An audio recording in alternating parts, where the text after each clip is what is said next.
Hello all and welcome to Eaton's Current Thinking, where experts share insights on the biggest trends in the electrical industry. My name's Nick D'Angelo. I'm the Director of Public Affairs for Eaton's electrical sector. Today I'm really excited to have an opportunity to discuss something that we're seeing stakeholders across the industry talking about. That's using infrastructure funding to move electric vehicles and vehicle electrification forward. I'm joined by a true expert panel of folks who are on the front lines of advancing electrification across the country. And today they're going to talk about these priorities and really the factors driving them. So with that, I'm going to introduce our guests and really allow them to kind of provide a more detailed introduction for themselves. So first we've got Judd Herzer with Michigan's Office of Future Mobility and Electrification. As Nick said, I'm Judd Herzer. I'm the Director of Strategic Policy for the Michigan Department of Labor and Economic Opportunity. And in my role, I assist with the department agencies on strategic policy initiatives, and specifically the Michigan Office of Future Mobility and Electrification. In my role, I facilitate the work of the office across state government, between government and academia and private industry, in order to enhance Michigan's mobility and electrification ecosystem. I formerly served as the Infrastructure and Technology Policy Advisor to Michigan Governor Gretchen Whitmer, and I've spent the last 10 years working in Lansing in a public policy role across a variety of subject matters, and graduate of Western Michigan University twice over, and have my JD from WMU as well. Go Broncos. Thanks, Judd. Antoine? Antoine Thompson, thank you for having me. Executive Director for the Greater Washington Region Clean Cities Coalition.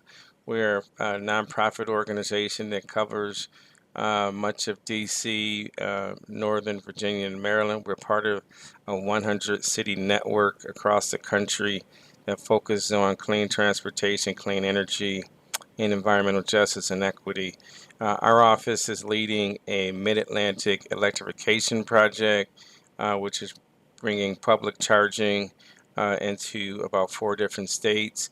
We also are leading an effort around a Mid-Atlantic Electric School Bus Experience Project, where we're working with school districts throughout the region to bring on electric school buses. And we work with a number of other initiatives around electrification with workforce, also around the equity lens as well. So those are just a snapshot of some of the many different things we're doing in the electrical space. Terrific. Thanks, Antoine. And then our very own John Vernacchia. Yeah, hey, thanks, Nick. I'm John Vernacchia. I'm the Energy Transition Segment Director for Eaton's North American sales team in our electrical business. And so I lead the effort within our sales organization to help customers connect renewable energy, battery storage, microgrids, distributed energy resources, and now electric vehicle charging to buildings and also connection to the grid. So happy to be part of the panel discussion today, and turn it back to you, Nick.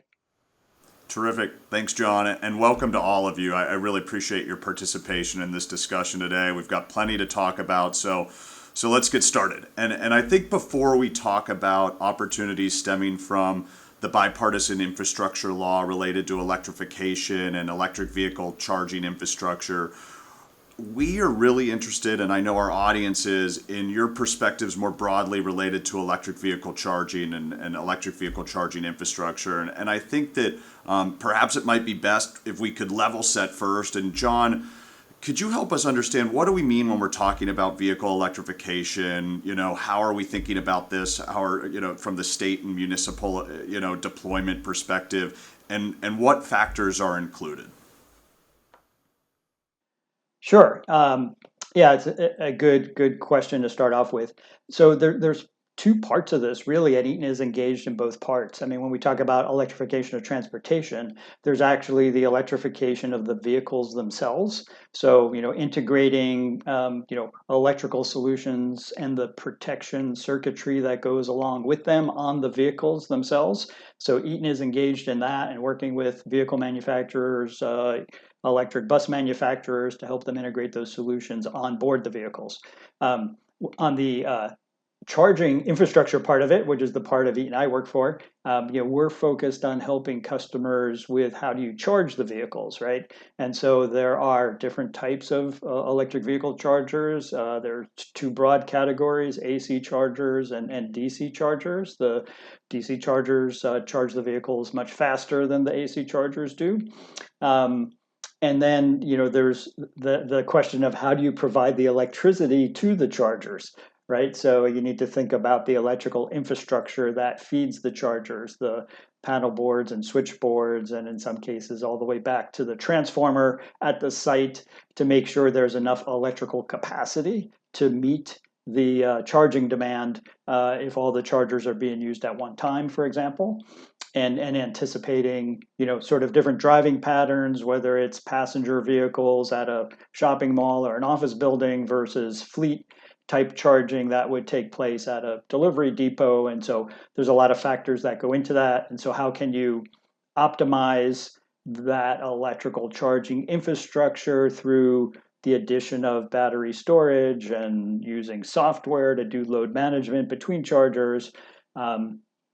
And then also potentially integrate renewables on site too, to add solar PV, for example, to help with managing the demand that the chargers would create. So those are all solutions we're working on at Eaton to help customers deploy safe, efficient, reliable, not only EV chargers, but the whole electrical infrastructure that goes behind the chargers, and do that in a way that they could manage it safely and cost effectively. Terrific. Thanks, John. And I think that's a great kind of segue into our panelists today, and really our experts thinking about it. When you talk about both sides of both the on-vehicle electrification and accelerating the deployment of electric vehicles, and then also, obviously the need to also ramp up and build out that charging infrastructure, and thinking about that, from a national perspective, a statewide perspective, a regional perspective, thinking about how our school districts and our businesses are thinking about that, is a lot of what we want to discuss today. So I think now it would be great to hear with kind of those concepts in mind, and maybe we could start with Judd and then move to Antoine, kind of discussing on the whole the electrification goals that each of you are working on to achieve, right, in your respective state or region. Could you maybe outline some of those priorities for us at a high level? Certainly, yeah. Thanks, and that's a great question to start off with here. The Michigan Council on Future Mobility and Electrification, which works closely with our office, did lay out a statewide goal to support 2 million electric vehicles on Michigan roads by 2030, which means a deployment of charging infrastructure to handle that charging demand that is close to 100,000 in nominal numbers, and that's step one, but then there's obviously a lot of things that go into supporting that goal and other kind of milestones along the way. But that's our overarching goal is getting Michigan prepared to support 2 million plus electric vehicles on our roads by 2030. Terrific. Robust goal. And I know that you've been working, diligently towards that, and it's great to see, obviously, the collaboration with all the stakeholders engaged on the ground. Antoine, what's your perspective as far as your goals and your priorities? We have a number of goals and priorities. Our first thing is working with USDOT on the electric vehicle corridors. They just announced a number of new designations around the country for what they call Round 6 for alternative fuel corridors. And so we were very involved with expanding corridors in Maryland, D.C., and Virginia for this round that was announced a couple of days ago. But part of the big challenge now is the $5 billion that the feds put out for the National Electric Vehicle Infrastructure program, and making sure that the money gets out, that is very strategic, and working with the state and district DOTs around that rollout. and that's going to be really important. And that we understand, for those of you who may or may not know, so with the federal money that was part of the bipartisan infrastructure law that was passed in last fall, and that calls for about a half. They say a 500,000 chargers. I'm not quite sold on that that we're going to be able to get that many done. However, a good chunk of major highways across the country will get some penetration. I don't think it's enough to totally build it out the way we need to, but I think we'll be able to make a significant dent. State and local governments will still need to invest in charging along those highways so that we can really get from one side of the country to the other side, one side of a state to the other side of a state in a meaningful way. And that charging program, which we've been working on, says that the federal investments where they put those chargers out, they have to be within 1 mile of the exit of a highway. So we still have a lot of work to do in terms of making sure that additional pots of funding get to some of the rural areas, some of the underserved areas and cities. So we're very involved in that. The other thing is making sure that we have the not only the grid capacity, the equipment to get it out into the communities that really need these chargers, but also we've got to make sure that we deal with the education as well, because over 90% of Americans have no idea about electric vehicles. The interest is high because of high um, gas prices, but the fact of the matter is this is an unknown commodity for most of America. And so there's a lot of education that needs to take place, a lot of outreach that needs to take place. And then the complement, and that's on the not just on the consumer side, but also on the worker side, which I want to talk about some of the things that we're doing around workforce development, technical support, some of the infrastructure needs for public and private fleets. There's a lot of work that needs to be done around education for both the consumer, the developers, company owners, and also the workers that have to manage this electrification infrastructure once it's installed, and the vehicles themselves, because there's a cultural shift for technicians, and many of them are unaware, unafraid, and some don't even believe in the process. So there's a lot of work that has to be done in those fronts. Yeah, and to that point, Antoine, how are you thinking? It sounds like you're doing a lot of this work to engage stakeholders from industry, from an education standpoint, from different coalitions. How are you all engaging kind of those folks now, and maybe even broadening your coalition? Yeah, great question. So we're doing a number of things. One, we have been meeting with both the public and private sectors. We've had a series of listening sessions as well. We also right now are doing an EV survey where we're surveying a broad spectrum of folks in the region. They scan a little QR code, and we're doing that. So we're doing that. We've started that in January. We're going to end in September and release our findings.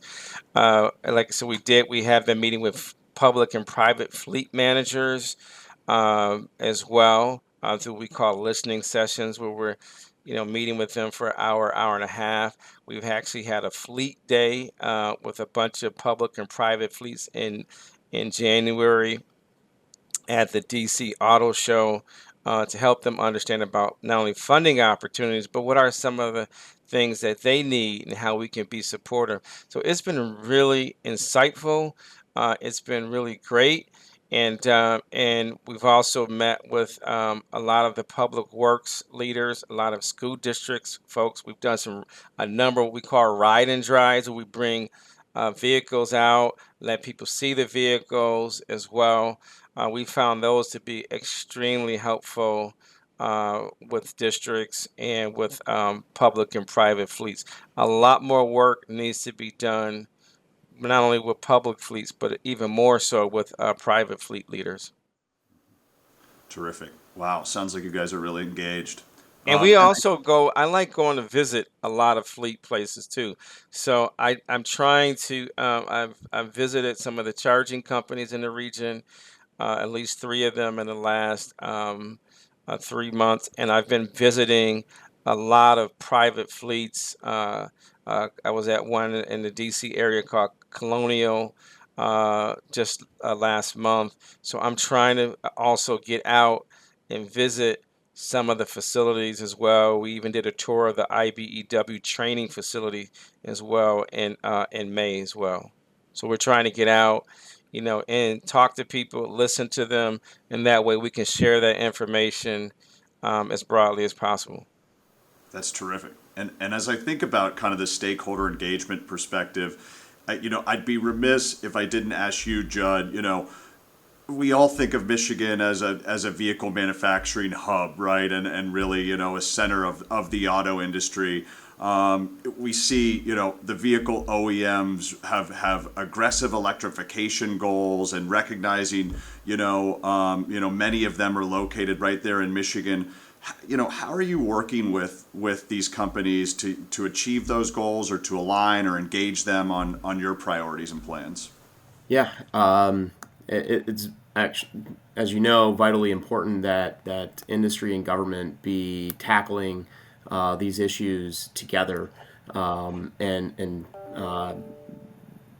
we in Michigan are fortunate to have the Council on Future Mobility and Electrification that I referenced earlier. It was reconstituted by Governor Whitmer in 2020, and it is an advisory body to state government, to the governor, to the legislature, that is made up of almost a 50-50 split between state department directors, like the Department of Transportation and the Department of Environment, Great Lakes, and Energy, and obviously my boss at the Department of Labor and Economic Opportunity, as well as many other members of the governor's cabinet.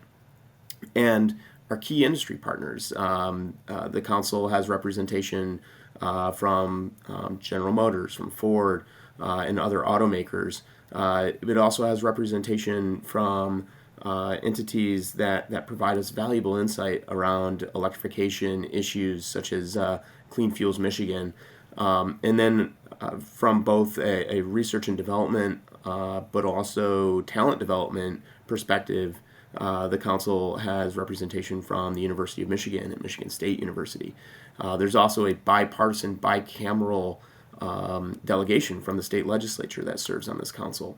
And so that council produces an annual report every year of policy recommendations, whether it be your traditional laws and administrative rules that one normally thinks of when you think of public policy, but it also includes budget recommendations often, or just general advocacy that the state can take a leading role in, and essentially any suggestion that the council members believe would help make Michigan a global mobility and electrification leader are the types of things that we look to develop and publish in our annual reports.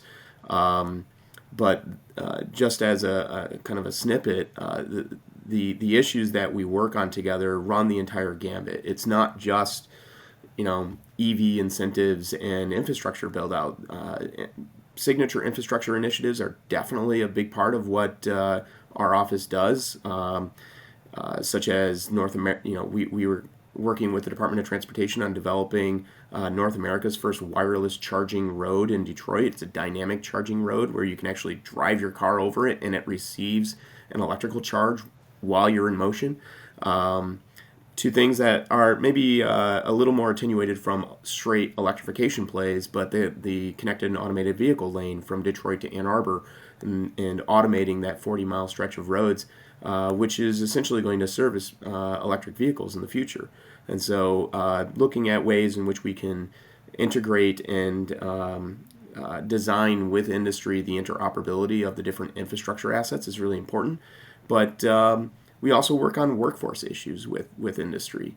And that led to the development of Michigan's EV Jobs Academy, which is a signature workforce program that is led by industry with state support to help transition Michigan's manufacturing workforce from working on internal combustion engines to working on batteries and electric vehicles.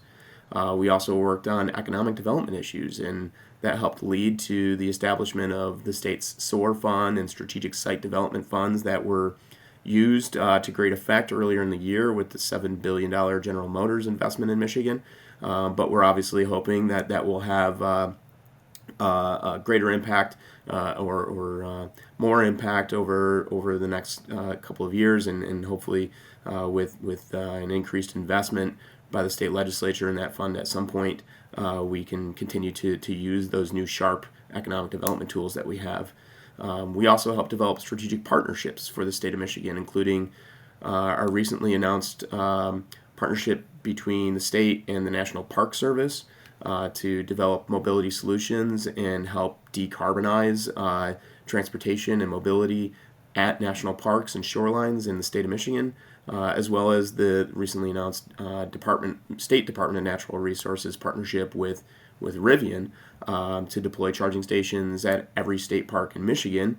That included a third-party partner with Adopt a Charger, who's actually helping cover the cost of the electrical commodity. So you can go, in the future, Michigan residents will be able to go to state parks and charge their EVs at no cost, which is, I think, going to be super helpful, not just with future-proofing our state parks and the patronization of them by state residents, but also helping electrify Michigan's transportation sector and Michigan's car park, because that helps us reach a number of our bigger overarching statewide goals, such as decarbonizing transportation system goals that were laid out in the Michigan My Healthy Climate Plan, but also all the strategic goals at the Michigan Economic Development Corporation and the Labor and Economic Opportunity Department in terms of what we're doing to help future-proof our economy and prepare Michigan for what the EV future is, not just from a transportation and infrastructure standpoint, but from an economic and equity standpoint as well. Wow. Lots of initiatives there and lots of great things happening. I know that, there's national attention around some of the prioritization around these efforts and the work Michigan's doing. I guess one thing that comes to mind as kind of a follow-on, with all this going on within the state, are you working with other states in the region to coordinate efforts or prioritize that? What happens at the state line? Yeah. Things do not stop at the state line. In fact, it's when you look at the service territories for the energy utilities in particular, those don't follow state borders at all. And so there's a lot of benefit to us working with our regional partners, again, not just from an infrastructure standpoint, but from a more holistic economic climate and workforce standpoints as well. So in that vein, we recognize the potential for multi-state partnership on EV-related issues quite a while ago, and it was one of the first projects that our office had started working on to develop what is now Rev Midwest, or the Regional Electric Vehicle Coalition for the Midwest. There was an MOU signed by Governor Whitmer of Michigan, but also Governor Pritzker in Illinois, Holcomb in Indiana, Evers in Wisconsin, and Waltz in Minnesota. And the 5 states have been partnered closely together on sharing best practices with one another, on all things related to EVs, sharing ideas, but also we are working towards developing a plan for how we will deploy a network of charging stations across the Midwest.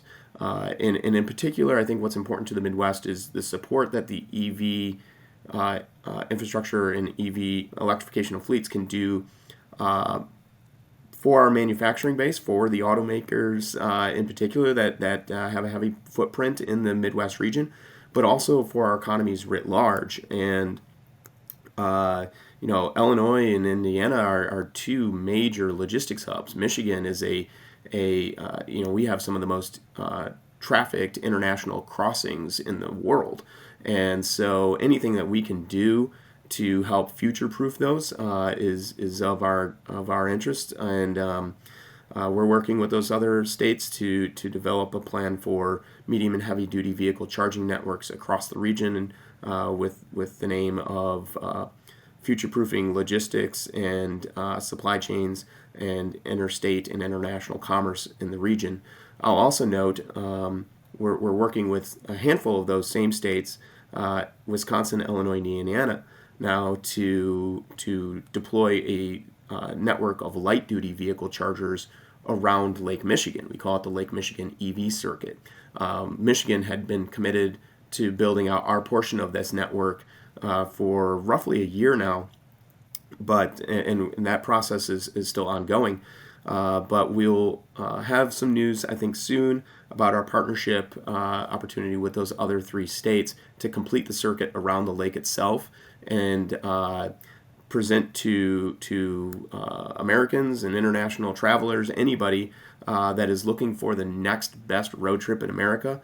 Route 66 is great, but if you want to drive an EV on a long distance road trip, we'll have over 1,100 miles of Lake Michigan, pristine Lake Michigan shoreline for you to travel in your EV with your family, your friends, and really enjoy some of the larger metropolitan areas around the lake, like Chicago, Milwaukee, or Green Bay, but also our Michigan beach communities like Manistee or Traverse City, and give folks that are driving EVs or potential EV owners that sense that an electric vehicle can be your family's first car. It is not something, long distance travel is not something that in the future you will still need to have an ICE vehicle to do. Wow, that's fantastic. Love to see all that collaboration and work together, regionally as we deploy this. And I think before we move into kind of the big topic of the day and how we're seeing some of this infrastructure funding support our electrification goals, and talking a little bit more detail about some of the things you both already mentioned, John, hearing what Antoine and Judd talk about some of the priorities, some of the efforts they're working on, any thoughts on what Eaton is doing now and how we're working with the public sector to help achieve some of these objectives? Yeah, I mean, to pick up on something, Antoine said about education, that's a big issue. And, we have within Eaton two centers here in the US we call our Power System Experience Centers, one here in Pittsburgh and another one in Houston, Texas. And, we're implementing EV chargers at those two sites. We also have solar PV, battery storage, microgrids at those facilities, and we get the one here in Pittsburgh. We get around 6,000 or 7,000 visitors a year through that. A range of industrial, commercial customers, but that come visit. But also we do education with universities all the way down to the high school level as well, trying to educate the next generation workforce. And then we're also tied in with the local IBEW and other electrical contractor groups here in the Pittsburgh area and in Texas, and helping educate our current workforce on some of these new technologies, so that it doesn't become foreign and something to be afraid of, and that people are used to it and have seen one and touched one, besides just seeing it on a webinar presentation. So that's one thing that comes to mind. The other thing I'll say is on the infrastructure side of things, there's a lot of work going on that we're doing with utilities, for example, and turnpike commissions and others, to help them look at electrical infrastructure that's needed as they do their planning, and how you're going to bring the electricity to these charging sites. Okay, terrific. And it's interesting. That's kind of a perfect segue again, as we think about it. We couldn't have this discussion, right, without talking about, the recent recently passed bipartisan Infrastructure Investment and Jobs Act, the bipartisan infrastructure law, 1.2 trillion in monumental infrastructure funding to modernize, our country's aging infrastructure, and including, as John just mentioned, power and grid infrastructure. When we think about transportation, the roads and bridges, the kind of classic infrastructure things that we talk about or we see every day, but then really this push towards electrification, electric vehicle deployment, and whether that's in public transit, with fleets, with school buses, some of the things we've already mentioned, and then obviously the deployment, as Antoine mentioned, of this national electric vehicle charging network. And as I think about this, I think maybe it would be great, because Antoine, you mentioned this as you were talking about some of your priorities too. The bipartisan law presents a huge opportunity to advance transportation equity by funding electrification in historically underserved areas and communities, both in rural areas and urban areas. Curious, could you share a little bit more detail about some of the initiatives that you're working on that front? One thing that we are doing, as I mentioned earlier, one of our initiatives is we launched a survey to find out different perceptions and realities for people across the region in the area of electric vehicle access. The second thing that we did in May, we launched an energy and environmental equity listening tour. So we had 2 sessions already. We have another one coming up as well, where we go out into the community and listen to people about their fears, their understandings, their desires around electric vehicle access and other alternative fuels. We've also gone out to a number of outreach related events in underserved areas. So we've been in the last few months at different public events and community events talking about electric vehicle access. In fact, we did a EV Village event in Ward 8, which is a significantly underserved area of Washington, D.C. It was an event hosted by the D.C. Department of Transportation, which they call DDOT. And we had electric vehicles out there, even electric motorcycle as well. People got a chance to touch them, see them, lots of questions. It's really important that you get out there and talk to people. There's not been a lot of advertising and outreach to underserved communities over the last 7 or 8 years or 10 years as EVs have really taken really taken hold. But the market is still wide open, given the fact that over 90% of Americans don't own EVs. So getting the education outreach is important. The other thing I want to mention is this. We've got to make sure that there's access to curbside charging. A lot of these areas, they don't have garages. So curbside charging is really, really important. We have a multi-unit dwelling program that we get funding from Department of Energy on. So we actually had a few workshops around workplace charging, and also we have one coming up in early August on EV charging for apartments and condos. So we're working with developers, we're working with senior buildings, public housing, lots of those. So there's so many opportunities for us to work with companies like yours, and the market is still very much wide open. So we got a lot of good things we're doing around equity. And I did mention the Green Jobs Fair. I like what Judd was talking about in Michigan. The region has a couple job-related initiatives. IBW is trying to do some work, but we've got to do a lot more of education and outreach in underserved communities so that they're not just spectators in this process. And there's got to be some trusted partners, because people have heard a lot about on road projects, building projects, all these jobs are going to come. and then people get trained, and the projects are over, and then there's a lot of hurt feelings as well. So we got to have some trusted folks and make sure that there are real opportunities with real jobs and real access as well too. Okay, yeah, and so how's the feedback been so far in the listening sessions you've been It's having? it's it's been pretty good. It's been pretty good. There are different perceptions out there. So some people think that, to get an EV, you got to only be able to afford a Tesla. So a lot of folks don't realize that you can actually buy a used EV. We had a board member that just bought one for like $2,000. It was about 12 years old. Most people don't even think like that. So there's a lot of education. People are interested. It's like DC much of DC is a charging desert, and some of the first ring burbs are as well. But then you have some areas where it's kind of like self-fulfilling prophecy. They put the infrastructure there.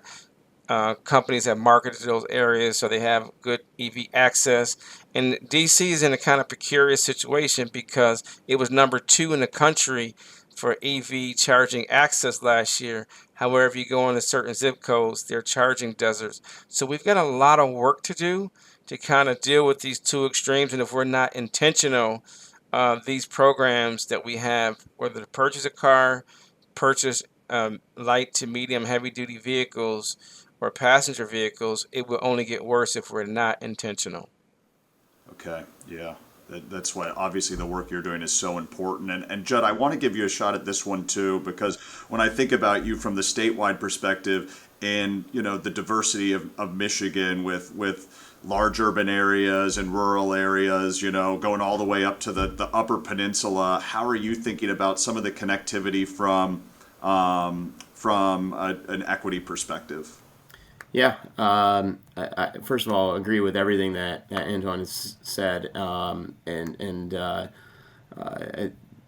point particularly about being intentional with our workforce training programs and with the deployment of the NEVI resources in particular is going to be vitally important. Not I mean, the economic opportunity aspect alone is quite big, and hopefully it will be impactful.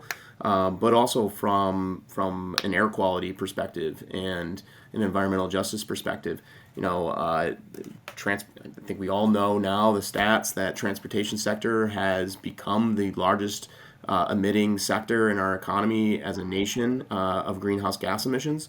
And where is that primarily happening? It's in industrial areas where there's low residential nearby, and places where you see congregations of fleets, in particular of medium and heavy duty vehicles, which is another aspect, another reason why that particular focus is one that Michigan and the Midwest region is focused in on. I talked about our plans to deploy charging stations enough across the state to support 2 million EVs by 2030. But the use of the NEVI funds in particular will be helpful to that goal. But also what we're kind of thankful for is that the federal government has implemented Justice 40 goals throughout the entire infrastructure investment and Jobs Act, and so the NEVI funds are no exception, and we're looking forward to.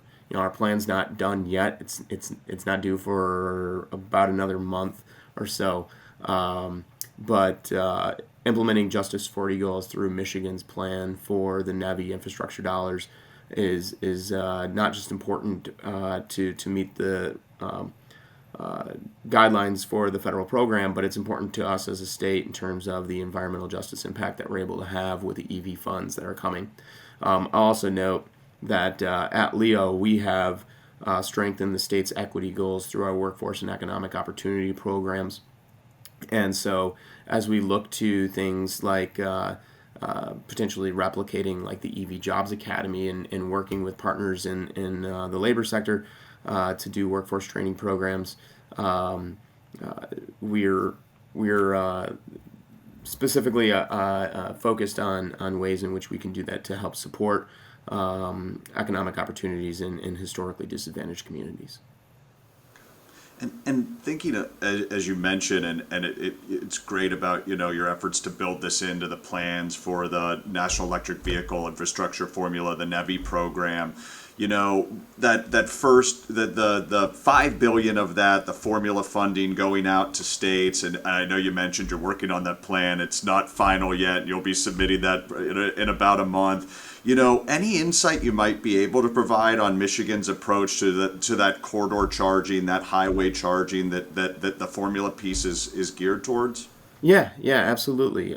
So first and foremost, we see the NEVI funds as an opportunity for Michigan to alleviate range anxiety and in practice eliminate it, although we still have to deal with the perception issue of range anxiety, which is a tangential but still a separate and distinct issue from practical range anxiety. The state's plan for deploying charging stations along corridors began back in May when we submitted our nominations for the alternative fuel corridors. Antoine was mentioning the round 6 nominations were recently published by the new Joint Office of Energy and Transportation. And in it, you can see both Michigan's existing nominations from the previous 5 rounds and our nominations for this 6th round. And essentially, you'll see most of the major corridors throughout Michigan are part of that list. And essentially, I-94, I-75, I-96, 696, 275, 131, US 31, and then US 2. And I just kind of rattle a whole bunch of off, but hopefully if your listeners are familiar with any of those routes, you'll know what I'm talking about.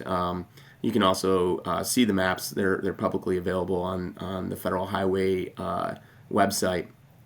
But we started with that, looking at where can we reasonably deploy charging stations along the corridors, given the geo-proximity requirements of the plan, which were mentioned before. But essentially, it's every 50th mile along a corridor and within 1 mile of that corridor. We then took those nominations for alternative fuel corridors that would help us eliminate range anxiety across the state. We took them internally and helped produce what we call an optimization study, where we then take those corridors, we layer in transportation data. Where is there actually vehicle traffic and that would be reasonably suspected to transition to electric vehicle traffic in the future? Then we layer on top of that the grid capacity, the distribution grid capacity, and then on top of that layered in the NEVI program requirements, and kind of have these generalized areas along each corridor with that essentially kind of looks like a heat map of how many charging stations at what points along the corridors do we need to deploy in order to help support the transition to electric vehicles in Michigan. We also worked with our Rev Midwest partners that I mentioned earlier to look at that more in a more regional focus through a regional lens, and work together with the states of Indiana and Wisconsin in particular to make sure that when we were nominating a corridor, it didn't just end at the state's border, and in fact would be picked up. So like if you're taking US 2 from the Mackinac Bridge, you turn west after the bridge, you can actually take that all the way to Iron Mountain. But you can then, through Wisconsin nomination, you'll be able to take that route all the way to Minneapolis.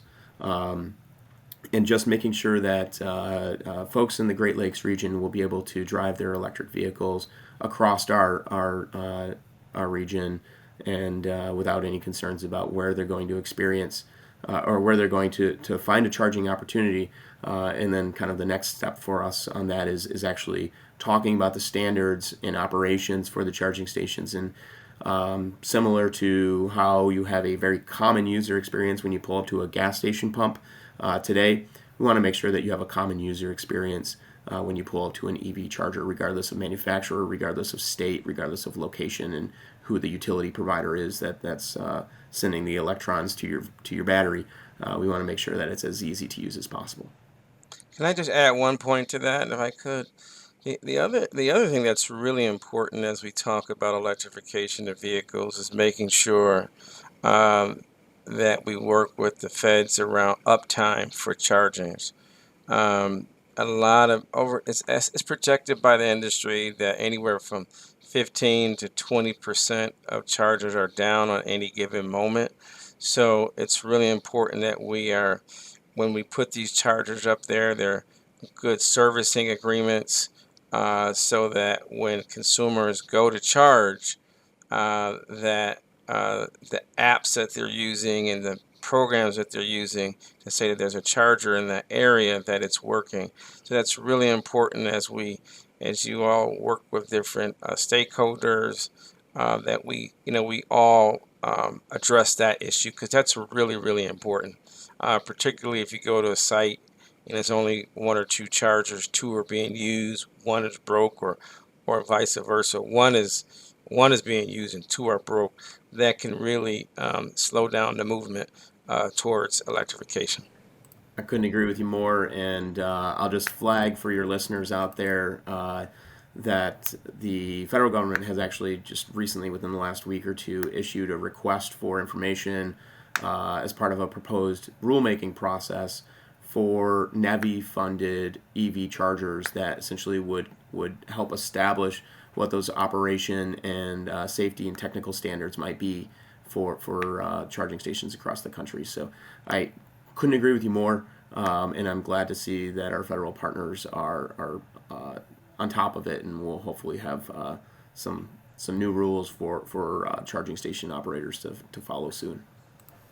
Sure. Yep. And we'd seen that RFI as well. And I guess, one final question for Antoine, and then maybe kind of a high level question as we close things out today. But Antoine, I know that you're, obviously, Judd is working with the state from the state level perspective, where that formula funding is flowing on the NEVI program. But with you working in a region with, large metros, multiple states, how are you engaging with those different states on the planning and deployment of this to make sure that we are covering all the bases that you've already mentioned? Yeah, we work closely with DC Department of Transportation, the Maryland Department of Transportation, and Virginia's Department of Transportation. It's never easy, but I think the good thing about us is being an independent organization that works closely with federal agencies. We're able to provide good information, provide technical support, and really push them to think outside the box. A lot of folks are really interested in this, so because we're not in anyone's camp, so to speak, that it has more pluses than minuses, and we've been doing it for 30 years, so it works. There's still a learning curve for a lot of government leaders in this space, and we just try to be supportive, understand that that often they want to be the lead, but that we are a key partner in that, and that we're here to assist and here to be there with them, so they can do this with the most highest level of success that's humanly possible. So we're here to always let them know that we're a partner, and we're also an advocate too. So which is good. We're here to advocate for change. We're also here to help do letters of support. A lot of our clean cities will do support letters. Like we work with Maryland and DC recently on their corridor applications. We did letters of support. We actually recommended, like for DC, two of the new EV routes in the district, and they fully embraced those. Those were they only submitted two, and both got approved, and those were the two that we recommended. So we like working with them, and every state and district, they have different things they don't mind us leading on, and sometimes they say, we got it, just, you can be in the room, but we're running this one. So you just gotta work together as best you can. Yep, these partnerships are so critical, and I think really kind of that collaboration that a lot of what we've talked about today is going to be such an important part of the success as we look not just over the next 5 years of the federal funding from the bipartisan bill, but beyond that to really achieving those goals. And I guess I'd like to give each of you a moment. Is there anything else that our viewers should know about? Anything we should be thinking about? Judd and Antoine, when it comes to, how we can move electrification forward in your regions and your areas. Well, I would just say first, thank you. I want to thank you and your team and Jim, who runs your federal affairs. We really appreciate his partnership and our long-standing relationship with Eaton. But I think there's so much work to do, and you got to be careful not to boil the ocean. But I think education of fleets, education of consumers, education of the local, state, and federal leaders, working with them, identifying their needs, being a resource for them. There's a lot of funding out there. A lot of public and private sector entities need technical support. So that's really, really important. Many of these offices are overwhelmed with regular grant funding, and federal funding sometimes can be a little more not hard but more tedious. And I think that could be really helpful. The last thing I would say is that if you have money for community engagement, we're here to help. And other clean city organizations, we've been traveling around the country doing a lot of good stuff.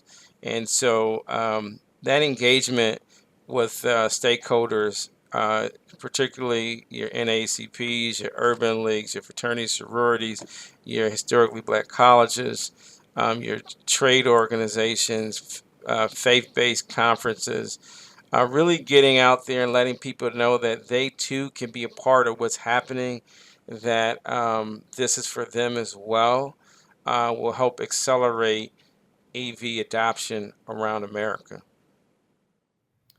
Yeah, I agree with all of that. I'll just touch on two quick final thoughts. The first is just one, recognizing that the Infrastructure Investment and Jobs Act is this kind of once in a we've heard it referred to as a once in a generation investment, and there's a part of me that thinks hopefully it is just once in a generation, because we know that it was kind of the result of coming out of the COVID pandemic, and no one wants to go back to that world.